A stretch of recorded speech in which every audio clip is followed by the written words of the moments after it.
We're not on, or we are? We're on. Let's have just a little word of prayer, okay? Heavenly Father, we have come here to learn of you.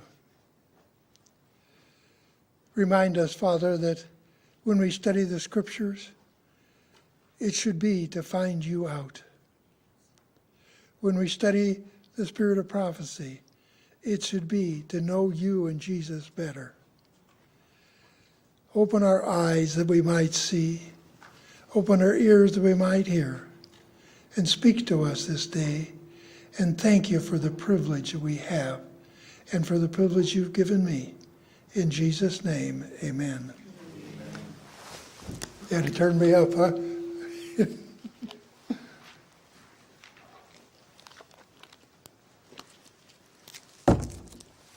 Above all, the Bible tells us, we must realize that no prophecy in Scripture ever came from the prophet's own understanding or from human initiative. No, those prophets were moved by the Holy Spirit and they spoke from God. When we open God's Word, who's talking? Hello? God's talking. We need to understand that.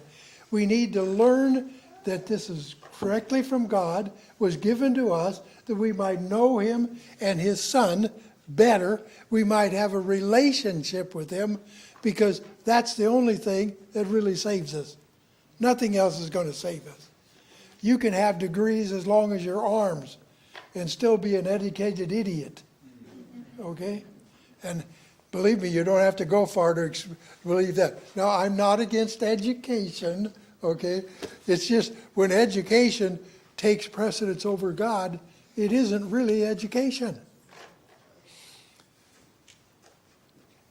God spoke to his prophet also, Ellen, and gave us additional understanding of his word.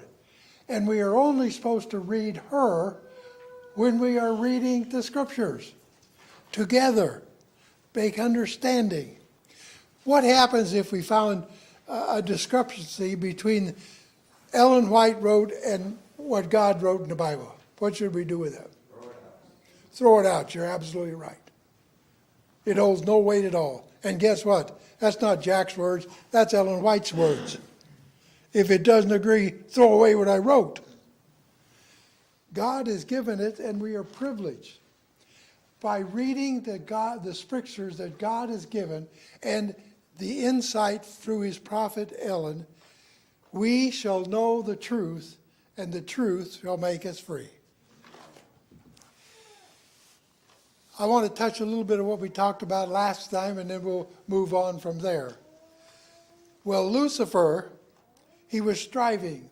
He had glory in the heavenly courts, but he was striving for Christ's place next to God. Next, he wanted to be God, and he could not obtain that. Christ was the only begotten Son of God.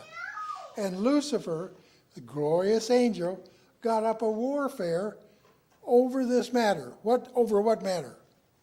Christ was not the only begotten Son. Are you with me? Until he had to be thrown down or cast down to earth. Manuscript releases 1910. In Patriarchs and Prophets, I hope all of you read it. You may want to go back and reread it.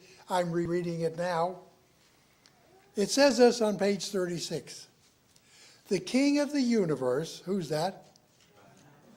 God who? Hello, God the Father. The King of the universe, God the Father, summoned all of the heavenly host before him. And in their presence he might set forth the true position of his Son, showing the relationship he sustained to all created beings. The Son of God shared the Father's throne.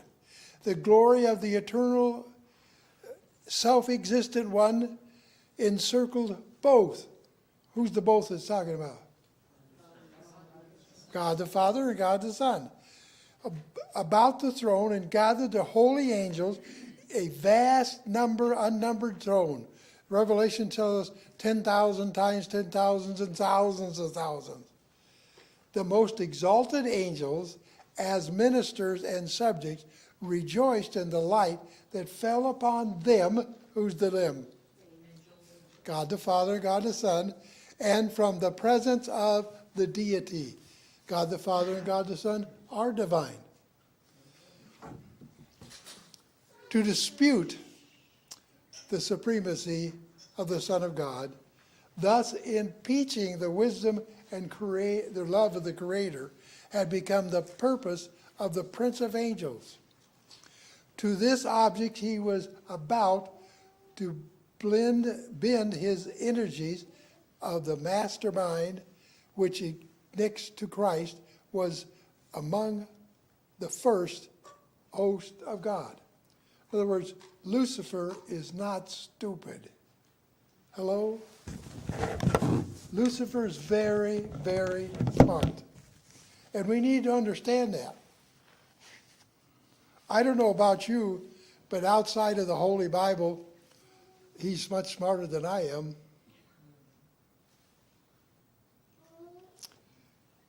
He who would have the will of all his creatures free, left none unguarded or bewildering philosophy by which the rebellion would seek to justify itself.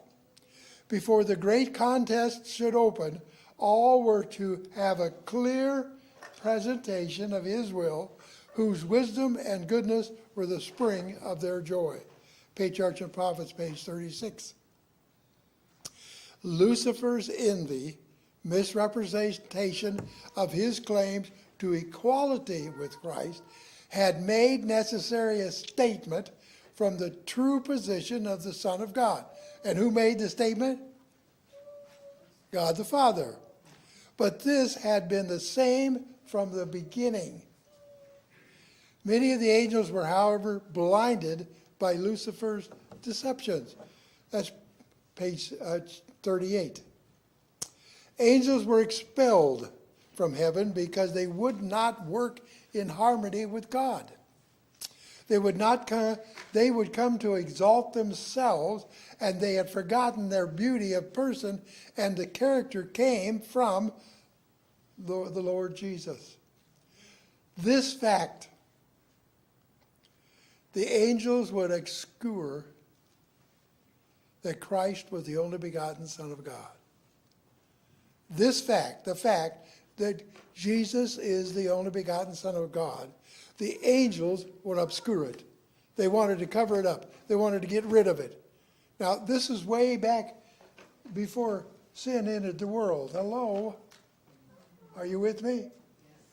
These facts are established long before this earth was ever created. And it was established in heaven. But they want to obscure that Christ was the only begotten Son of God. As a result, they ended up being thrown out of heaven. Christ, the Word and the only begotten of the Father, begotten of God, was one with the Father, and one in nature, in character, in purpose, the only being that could enter into all the counsels and purposes of God. Patriarchs and Prophets, page 34. Now, that should just make you think a little bit. How many beings could enter in with God? With all of his counsel? How many? Only one, the only begotten Son, could enter into the counsels of the Father. Are you with me? Not three, one. Just want to get that straight right up front so you understand. Now we have a wonderful thing that it told us. And it gave to us for our encouragement. God so loved the world.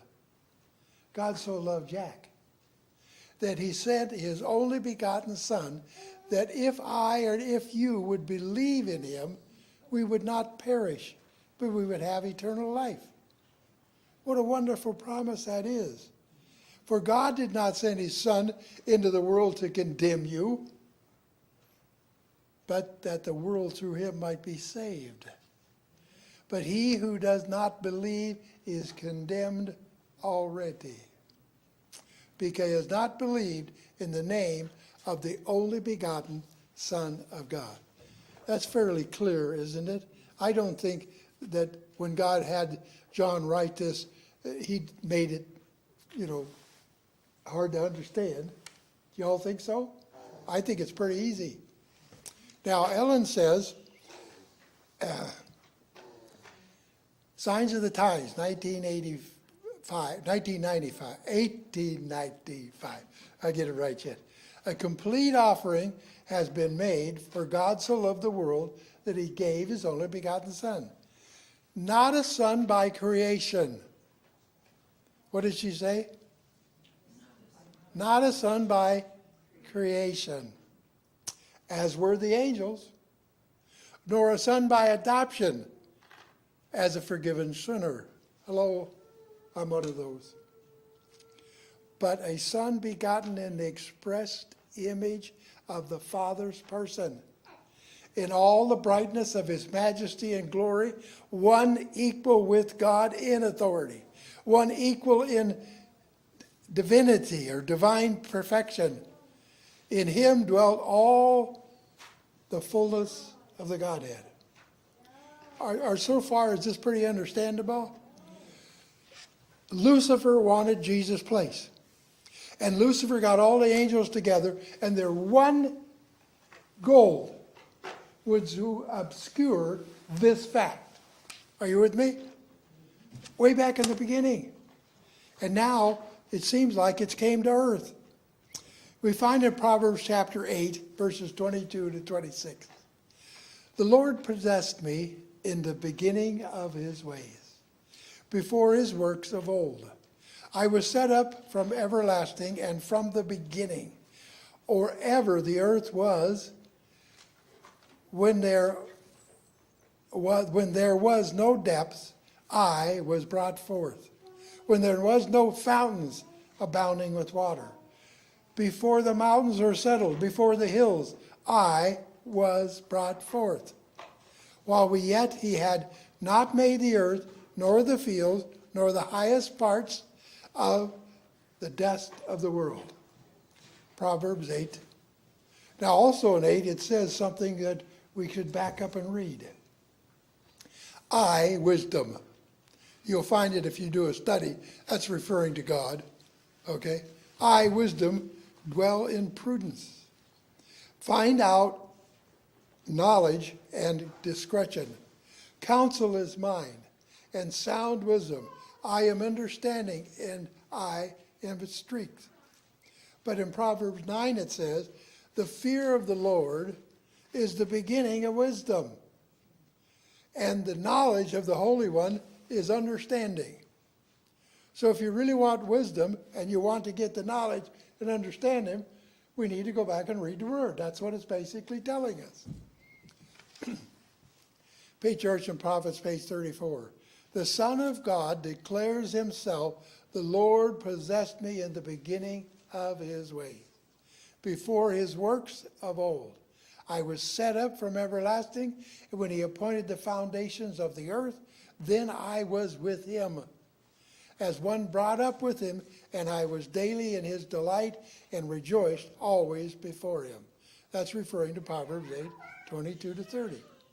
So we not only have the scriptures, what it says, but we also have the encouragement that God gave Ellen White to tell us about it even a little bit more. We all remember Christ's baptism. And there's been many, many misunderstandings. But I think this sets it pretty close. It's from the youth instructor, March 1874. No, the Father himself will minister to his Son. Direct from the throne proceeded the light of the glory of God. The heavens were opened, and the beams of light and the glory proceeded thereof, and assumed the form of a dove, in appearance like varnished gold. The dove-like form was an emblematic of the meekness and gentleness of Christ. Now, did you really catch that? The Father assumed the form of the dove. Hello? Are you hearing what he says? The Father assumed the form of a dove. And a dove represented the meekness and gentleness of his Son. That's what the emblem actually meant. And we know that's been kind of redefined. Let me use that terminology. Redefined. But that's not what the Bible and the Spirit of Prophecy says. In the Bible it says, Simon, who do you say I am? And he said, you are the Christ, the Son of the living God. And Jesus answered and said, blessed art thou, Simon Bar-Jonah, for flesh and blood has not revealed this to you, but my Father who is in heaven. So who revealed it to Peter? The Father did. Over and over we find this. It says in John 8, Jesus' own words, I proceeded forth and came from God. Now, as we look at this, let's go back in history just a little bit. All the way back to Arius, who was the bishop over what was known as the Aryan tribes. You know them as the Ostrogoths, the Vandals, and the Heruli. And Arius believed there was Father and Son. And so they called in 325 what's called the Nicene Creed. And Alexander, who was the overall bishop at that time, the head person in charge, they weren't calling him Pope yet, okay? Apparently, carelessness in blurring the distinction of nature between the Father and the Son. Now, what was the purpose? The church was blurring the Father and the Son. The angel's job is to obscure the Father and the Son. Here we find the angel and the church taking up the very same thing. Are you with me? Alexander was accusing Arius of denying the divinity of the Son. He did not. He said they are two. Therefore, the Christian faith, now please catch this, the Christian faith, in response to the widespread adoption of the Arius doctrine, which has henceforth marked as what, folks? Heresy. Now, you know what happens to a heretic, right? Especially back in those days. It was marked as heresy. As a result of it, not only did Arius lose his wife, but they wiped out all of the Aryan nations. We know that from our study of Daniel, don't we? The Heruli and the Ostrogoths and the Vandals were completely annihilated. Why? Because Alexander said, you are too Jewish. You are too Greek. Boy, what a thing. Praise God if I'm too Jewish. You know? Now we have some experts. Now you understand an expert is an unknown person under pressure. You understand that? And I'm glad to say, and I want to go on record, there are more than 7,000 have not bent the knee to Baal. Okay? This isn't everybody. This is some. But the teaching is catching on. In talking about the divinity of Christ, of Jesus, it says this, three eternal, immortal, persons existed side by side and have done so forever. If this is indeed the case, then how do we reconcile the fact that Jesus is called the Son of God? The question is something that the Christian church had wrestled with since the late AD 200s. Or this argument started way back then. Around that time, the belief was taught that Jesus was a created being. They didn't really say he was created. It said he came from God. Never used the word created, but he was the only begotten. Essentially denying the divinity of Christ, which is not true. But the Christian church rejected the teaching officially in AD 325. Now, did you notice the Christian church? Who's he talking about, folks? Who was the church in charge in 325? Who brought the charges against Arius? Hello. So here's the Seventh-day Adventists saying the Christian church, not Protestants, not Seventh-day Adventists, the Christian church already settled that argument. Even though it was officially rejected, the belief has emerged within Adventism. I already told you that one.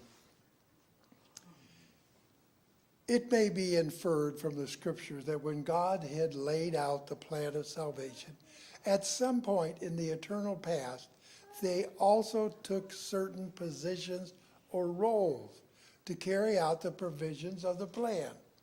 In other words, there's one God, and that one God took on a role of the Father and the role of the Son, and now, of course, we have the role of the Holy Spirit. It was a role, really wasn't the Father, it really wasn't the Son. The Father-Son relationship in the Godhead should be understood in a metaphorical sense, not in a literal sense. This was written by a Seventh-day Adventist. So we understand what's going on. In the case of the Godhead, however, the Son proceeded from the Father, not as a divine illumination or through natural birth, but to perform a work of creation and redemption. And we cite John 8 and 16. The Father and the Son image cannot be literally applied to the divine Father-Son relationship within the Godhead. The Son is not the natural or literal Son of the Father. A natural child has a beginning, while within the Godhead the Son is eternal. The term Son should be used metaphorical. This statement summarizes the main focus of the metaphor. When applying it to the Godhead, it is not quite apparent, that the problem text becoming here only when one assumes and is exclusively literalistic interpretation of such expressions as Father and Son, firstborn, only begotten, and so forth. Does not such literalism go against the main figurative or metaphorical meaning that the Bible writers use when referring to the persons of the Godhead?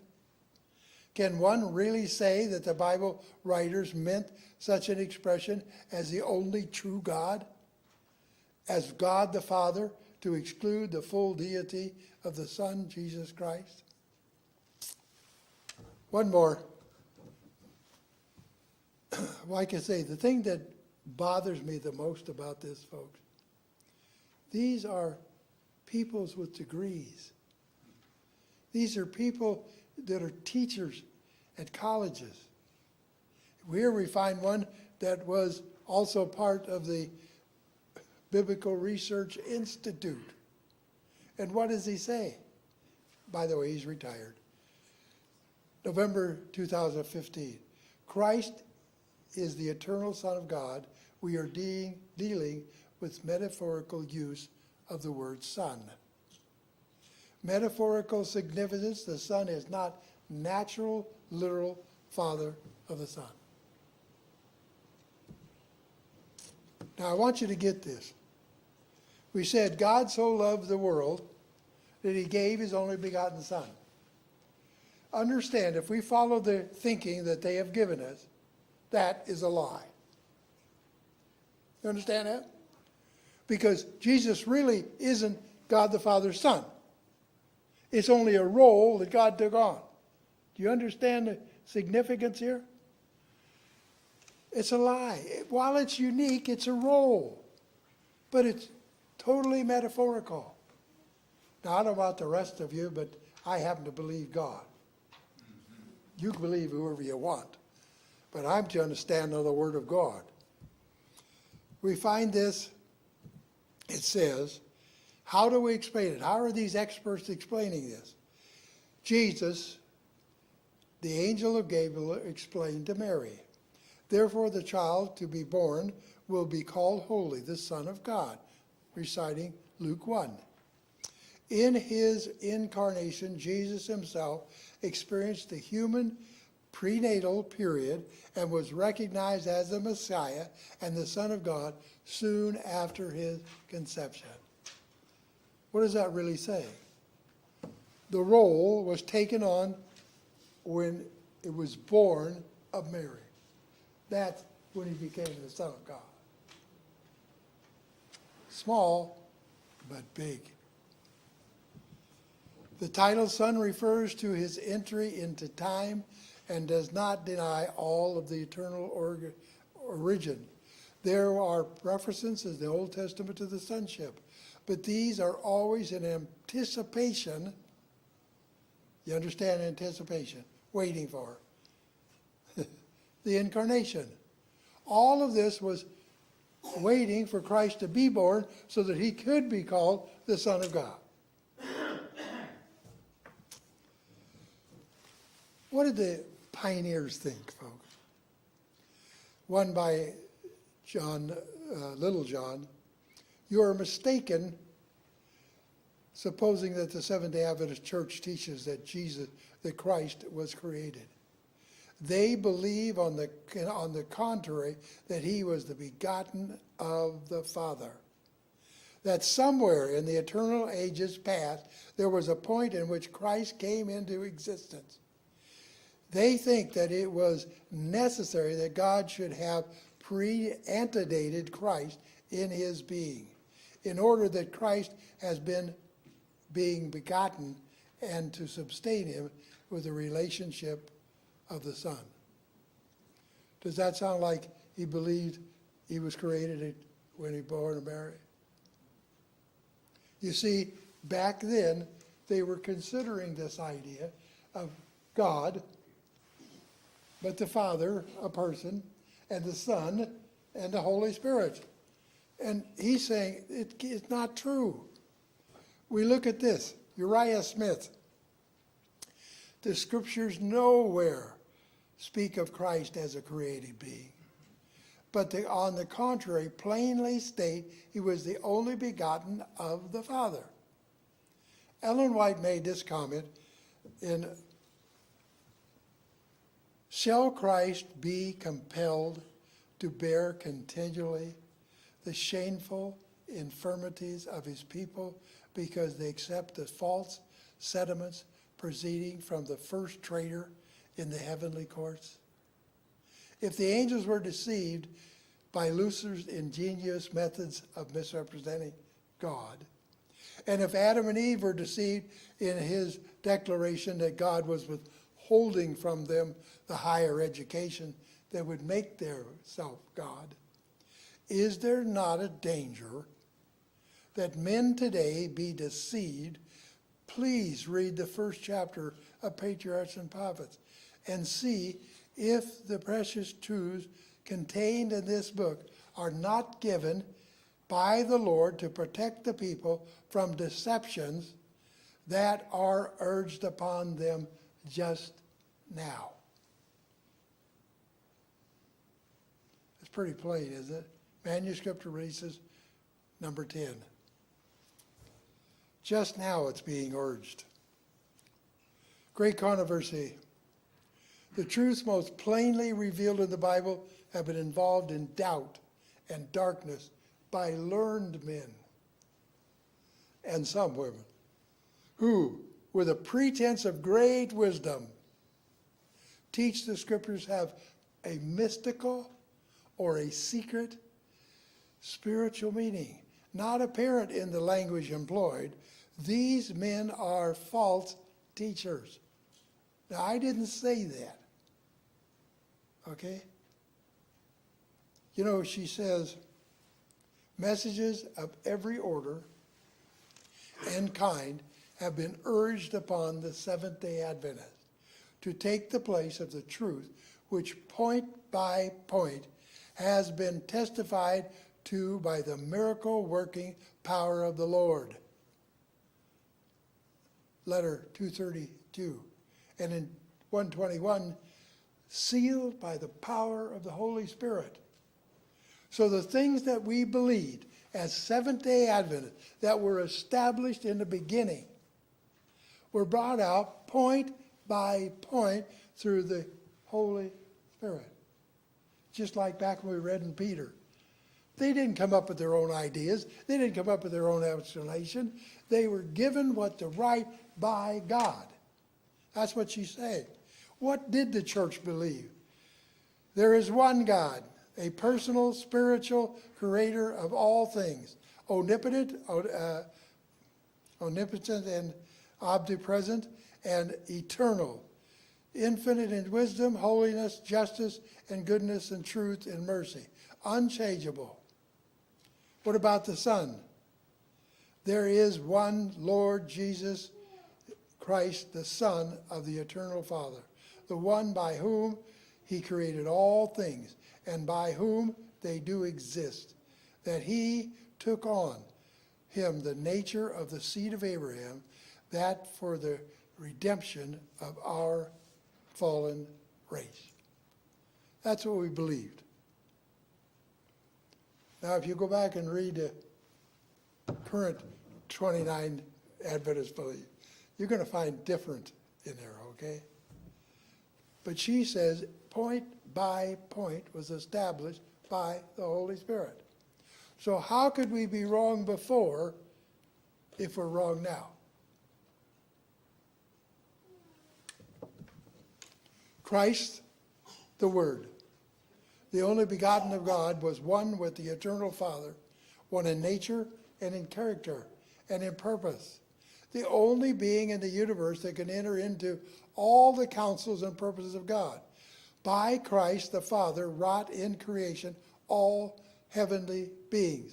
That included all the angels. It included the ones that want to obscure this fact. There was great controversy, 493.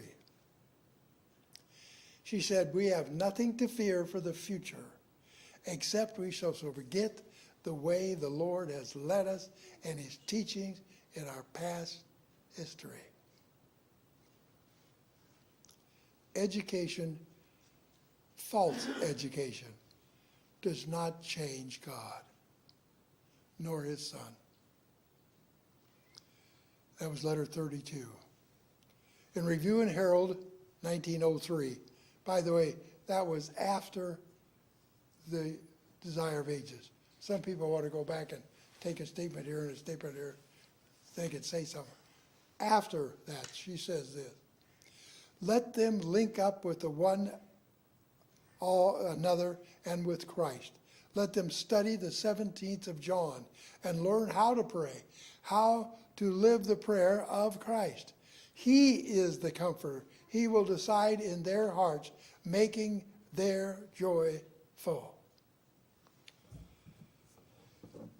The Bible says, add not thou unto his word. Isn't that what it says? We read it also in Revelation. If you add, he's going to add the plagues to you.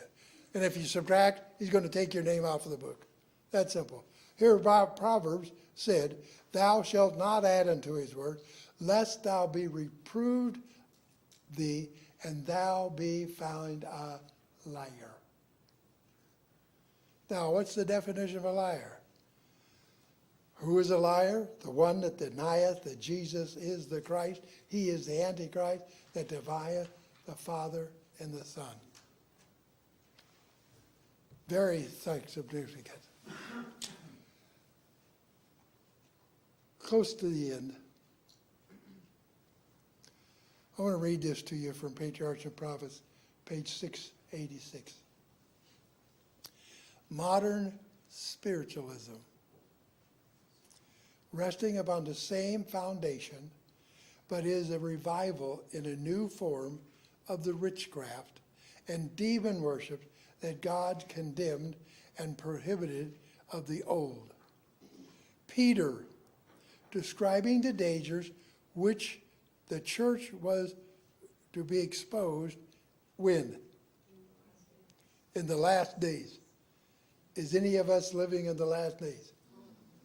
So the exposure for the church, us, in the last days, says that there were false prophets who led Israel into sin. Anybody name any of them? False prophets. You don't have to name them. But, even Baal, who couldn't curse God's people, but told them out how to figure it out so they would go against God. Isn't that right? And he was a prophet of God. Like then, it says, there will be false teachers who shall bring in damnable heresies, even denying the Lord that bought them. And many shall follow their facetious ways. 2 Peter 2. Here the apostle is pointing out the mark of characteristics of the spiritualist teachers. They refuse to acknowledge the Son of God. And they're a liar, that's what it says. The truths most plainly revealed in the Bible had been involved in doubt and darkness by learned men who, with a pretense of great wisdom, not apparent in the language, great wisdom, teach that the scriptures have a mystical, secret, spiritual meaning, not apparent in the language that's employed. These men are false teachers. It was to such class that Jesus declared, "You know not the scriptures, neither the power of God." The language of the Bible should be explained according to its obvious meaning unless a symbol or figure is employed. Christ has given the promise, if any man will do his will, he will know of the doctrine. If men would take the Bible but as it reads, there would be no false teaching. Last one. The reason why the church is so weak and sickly and ready to die, that the enemy has brought influences of discouraging nature to bear upon trembling souls. He has sought to shut Jesus from the view as the comforter, as the one who reproves, who warns, who admonishes them, saying, "This is the way, walk ye in it." Christ has all the power in heaven and in earth, and he can strengthen the wavering and set right the erring. He has inspired with confidence that the hope in God and confidence in God always results in creating confidence in one another. Review and Herald, 1890. You see, what Satan said in heaven and what the angels said they would do was obscure the fact that God has a son. And we see it going on right till today. Whosoever has the Son has life. Isn't that right? Whosoever does not have the Son does not have life. That's pretty simple. 1 John 5. God has life in himself. It says he is the immortal. God the Father, immortal. And he has granted that same life-giving power to his Son. How did the Son get it? Granted from the Father. How will we get it? Granted from the Father. through Jesus, who is the resurrection and the life. This is the way to have eternal life, to know you, the only true God, and Jesus Christ, who was sent to earth. You shall know the truth, and the truth shall make you free. I don't know about the rest of you, but I believe in God the Father with all my heart. And I believe he loved me so much that he really did give something. He gave his only begotten Son. It wasn't a role that he took on. He gave it. I don't even know if you can. I try to imagine this. I mean, sometimes I say to myself, Lord, you had to be crazy to leave where you were to come down here to this place. I mean, I'm sorry. You guys better be thankful I wasn't God. I might have thought twice. Okay?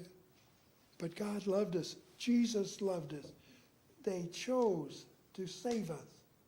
We need to keep that in mind. In Revelation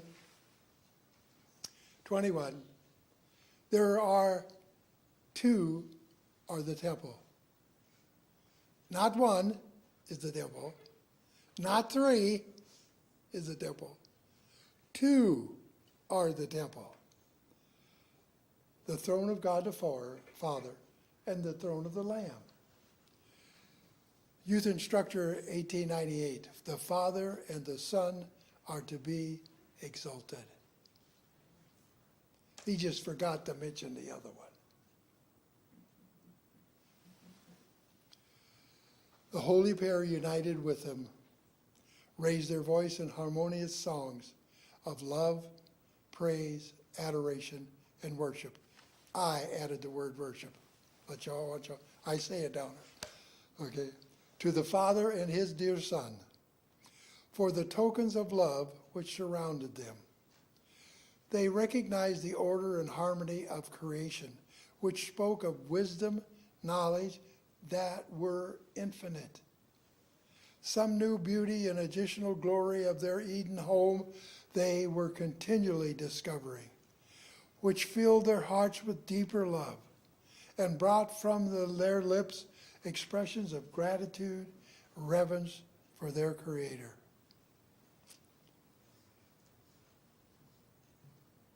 Let's sing our closing song.